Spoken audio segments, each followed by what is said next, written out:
This video is about the best single-game pitching postseason performance ever. Boy, that is a lot of P words. Anyway, the postseason in Major League Baseball is the home for some of the most impressive individual feats to help bring their team a World Series title, or at least to come close. Pitching in the postseason can show either utter dominance of a player or the inability for that player to be clutch. Now, left turn. Game score is a stat developed by Bill James, which attempts to quantify how good a starting pitcher did in his outing. How it works is you start at 50, and the higher you get, the better the game that is pitched, hypothetically. The way to score the highest is to strike out as many as possible and give up no runs and few hits. I mean, the highest 9-inning game score ever is Kerry Woods at 105, who struck out 20 batters and gave up 1 hit. Now, this was a nice tangent and all, but what does this have to do with the postseason? As of this date, there have been 825 times where a pitcher has started a game and pitched 9 innings or less and has gotten a game score of 91 or higher in the regular season. In the postseason, there are 10. And of these 10, these are the 6 best. We have Randy Johnson, Kevin Brown, Roy Halladay, Don Larson, Tim Lincecum, and Roger Clemens. There's a reason I picked these. Now, some of you may have connected the dots with 2 of these games, but bear with me. Here's our main character today, Roger Clemens. We're going to use Roger Clemens' game as the focus, but we will keep an eye on the others as well, kind of like scoreboard watching in the last month of a season if you're a postseason team. So what's Roger Clemens' story before this game? Well, it's the 2000 Yankees who nearly squandered a 9-game lead in the division and basically tripped up the stairs into the postseason. Going 3-15 with a run differential of -89 in the last 18 games of a season usually spells disaster for any first-place team. However, that aside, the Yankees still made the postseason, which is all that matters right now, and they've made it to the ALCS to face Seattle. Since we're focusing on Roger Clemens, out of curiosity, how was he in the ALDS? Well, his ALDS against Oakland was horrendous. He gave up 10 earned runs in 11 innings pitched and lost both games, putting the Yankees in a terrible spot. But, as I said, the Yankees made it to the ALCS and are facing the Mariners. Now, Clemens had a reputation of being an amazing regular season pitcher, but also a postseason choker, so it's almost by design as to why Clemens is pitching in Game 4 rather than the first game. At the moment, in this series, the Yankees are up 2-1, and a win here would put them in a very good spot to go to the World Series. Throughout the course of the postseason, Clemens has shown some bright spots, but that is no guarantee of his performance. The announcers before the game know this and had this to say. We do not know which Roger Clemens is going to show up, but this guy... Okay, we got Clemens facing the Mariners. Here's the lineup that's put out to face Roger Clemens, and here are their numbers against him in the regular season up through the 2000 season. Boy, do they stink. Only Alex Rodriguez has had any modicum of success against the Rocket in any significant sample size. The lineup's cumulative slash line looks like this, which is kind of like having Bob Melvin for every spot in the lineup. This would definitely be the kind of lineup that Clemens would need to help get him out of his postseason funk and put together a good performance. So we're going to go inning by inning, following Roger Clemens and how he stacks up with all the other all-time great postseason performances. Everyone starts at 50. The first inning for Roger goes as follows, with 2 strikeouts, a walk to Alex Rodriguez, and a foul pop-up, which brings his game score to 54. This puts him squarely in second place. The 2 games out of the 6 better than his were the first innings of Don Larson and Randy Johnson, putting their scores at 55. The highest practical score you can get in the first inning is 56, so all the games came pretty close. The second inning is more of the same, with Roger Clemens completing that with a lineout, a fly ball, and a strikeout, bringing his total to 58, which now ties him with Kevin Brown. He actually drops in the rankings a bit, as Randy Johnson had a very dominant frame at 60, with Don Larson and Tim Lincecum at 59. The third inning is fine, with a groundout, strikeout, and fly ball, leading to a second consecutive 1-2-3 inning, but he remains tied with Kevin Brown. The game score is now at 62. Tim Lincecum and Don Larson edge him out by 1 at 63, with slightly better innings, and then there's the big unit who struck out the side, giving him a total of 66, which is a commanding lead, the biggest single lead so far. The fourth inning also goes by without incident for Clemens as he induces a groundout, a swinging strikeout by A-Rod, and another groundout which puts him at 66. He is now third, once again remaining tied with Kevin Brown. Now Randy Johnson had a strikeout-less inning and gave up a walk, which meant that his total only got raised to 68, bringing the difference much closer. Don Larson, by the way, is reliably in second place at 67. The fifth inning is where another aspect of game score gets added.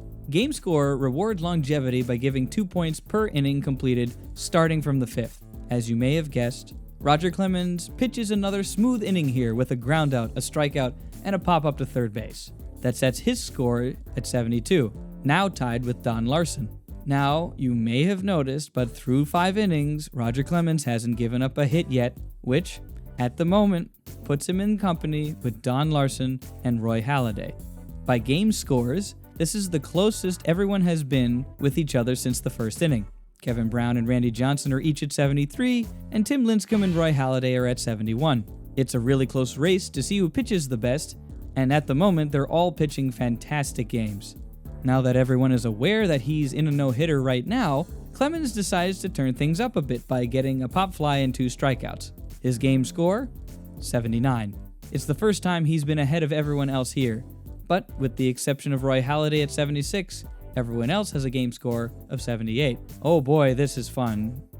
Now to the 7th. The 7th inning is the most difficult one for Clemens, and by that, I mean that he gave up a double, then struck out 2 guys, including A-Rod, walked a batter, and then struck out the final guy for the final out of the inning.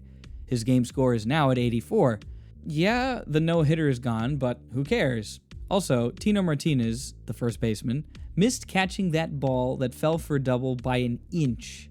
That 3-strikeout performance, by the way, was not enough to stay in first place. Kevin Brown had a clean inning and struck out 2 guys, which put his score at 85. Roy Halladay and Tim Lincecum are at 82, and the rest have a score of 83. Still a very, very close race. It's the 8th inning now, and Clemens has just dominated the bottom half of the lineup. This inning goes by with a strikeout, a fly ball, and a second strikeout. His game score is second of the bunch at 91, just behind a transcendent Kevin Brown, who is at 92. All the rest of the games are in the upper 80s. Randy Johnson, who started off incredibly strong, is now only at 85 after giving up 2 hits in the frame. This is where we have to eliminate one of the games. Randy Johnson will finish his game and will complete it with a game score of 91. There is no way that he could catch up to the total. Randy Johnson is now eliminated from contention. Now, as you may have noticed, Roger Clemens isn't in first. What about this performance by Kevin Brown? Why don't people remember his outstanding outing, completely dominating the Astros? Here's the reason. Kevin Brown got lifted for a pitcher better than him, Trevor Hoffman, who started the 9th inning and closes out the game. Because they weren't statistics watching and they weren't concerned about game score back then, Kevin Brown's outing ends an inning short of history. We have 4 pitchers remaining: Don Larson, Roy Halladay, Tim Lincecum, and Roger Clemens. The highest amount of points any of these guys can score, practically speaking, is 8, with 3 strikeouts to end the inning and the game. Here are the points as they stand. Don Larson is at 88, Roy Halladay and Tim Lincecum are at 89, and remember, Clemens is at 91. We're going to be seeing these plays one at a time and see how it develops play by play. We start with Don Larson. Don Larson gets a flyout. His score is 89. Roy Halladay gets a pop fly. His score is 90. Tim Lincecum gets a groundout. His score is 90. Roger Clemens, a strikeout. Roger Clemens is at 93. The second play. Don Larson gets a groundout. He's at 90. Roy Halladay gets a pop-up foul. 91. Tim Lincecum gets a strikeout. He's at 92. Clemens gets a strikeout. Clemens is at 95. Now you would think that this would just mean that he's set. However, if Clemens gives up a hit, his chance for greatness has ended. Now the final play of each game. Don Larson gets a strikeout. He completes the inning. His final score is 94, which is just short of where Clemens is now. He's now eliminated. Roy Halladay gets a weak ground ball, completes the inning, and his final score is 94, the same as Don Larson. It's kind of poetic how the only 2 no-hitters pitched by a single pitcher in the postseason end with the same game score. But, as Larson's did, Halliday's fell short of where Clemens is now. Now we have Tim Lincecum. He's kind of been riding along this whole time, not ever really given a whole lot of attention this whole time. Tim Lincecum has been suffering a lot of pressure under this game the whole time, as his offense has only given him 1 run. And yeah, it's not a no-hitter or whatever, but at the same time, he's putting his team in the best position. If the Giants win, by the way, they go 1 game up on the Braves, 1 step closer to advancing in the playoffs. Tim Lincecum ends his game with a strikeout. His final score is 96, which just edges out Clemens. What happens now, Roger? For one, you've redeemed yourself at the moment as a postseason pitcher with an already outstanding performance. Only 1 out stands in your way between redemption this postseason. Who are you facing? Who stands in your way from an incredible, historic performance? None other than Alex Rodriguez. Of course it's Alex Rodriguez. The guy who's had the best chance to defeat you in this game is currently up in this game to taint or mar or whatever other synonyms I can find for ruining this amazing performance. It was never going to be easy. But to your credit, Roger, you haven't made A-Rod put the ball in fair territory yet. But, as we all know, 1 swing can change that. The first pitch is a ball. A-Rod connects on the second. A ground ball to Jeter to end the inning and the game. Clemens' line is as follows: 9 innings, 1 hit, 2 walks, 15 strikeouts, and a final game score of 98. For Clemens' career, it was the second best game he had ever pitched, 1 point lower than his career-high game score of 99 when he was back with Toronto. It is the highest 9-inning game score in the postseason, better than Roy Halladay, better than Don Larson. Only 4 baseballs reached the outfield, 3 outs and a double, and that double almost wasn't a double. The rest were infield outs, which were 5 ground outs, 1 line out, and 3 pop-ups.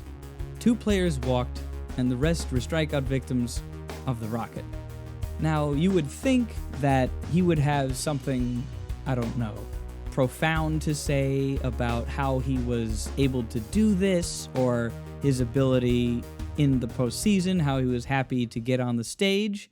You know what the best part of all this was? Clemens knew he was going to be this good today. Thanks for watching.